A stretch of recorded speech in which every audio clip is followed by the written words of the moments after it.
ਸਤਿ ਸ਼੍ਰੀ ਅਕਾਲ ਫਰੈਂਡਸ, ਉਮੀਦ ਕਰਦਾ ਤੁਸੀਂ ਸਾਰੇ ਬਹੁਤ ਵਧੀਆ ਹੋਗੇ। ਤੇ ਆਹ ਸਾਡਾ ਹੈਗਾ ਪਿਆਰਾ ਸਾ ਪੈਟ। ਤੇ ਚਲੋ ਆਪਾਂ ਤੁਹਾਨੂੰ ਇਹਦੀ ਜਰਨੀ ਦਿਖਾਉਂਦੇ ਜਦੋਂ ਇਹ ਆਇਆ ਸੀ। ਤੇ ਚਲੋ ਤੁਹਾਨੂੰ ਇਹਦੀ ਜਰਨੀ ਦਿਖਾਉਂਦੇ ਹਾਂ।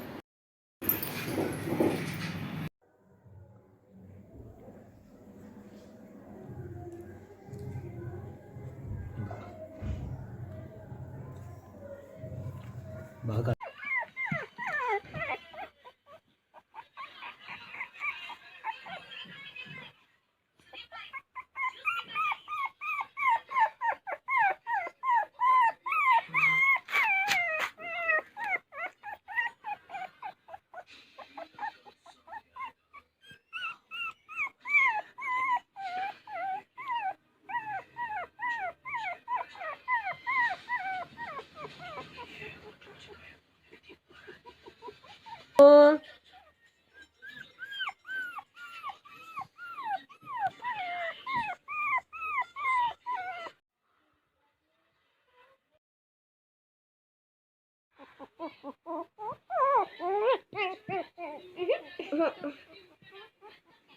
ਓਏ ਕੰਨ ਨਹੀਂ ਖਾਈਦੇ ਹੁੰਦੇ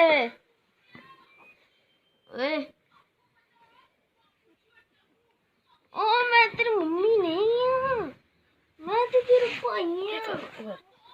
ਮੰਮੀ ਇਹਨੂੰ ਪਰੇ ਕਰੋ।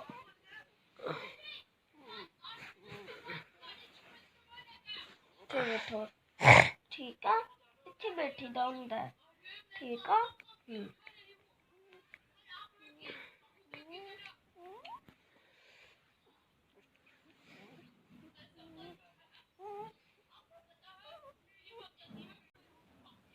ਚਲੋ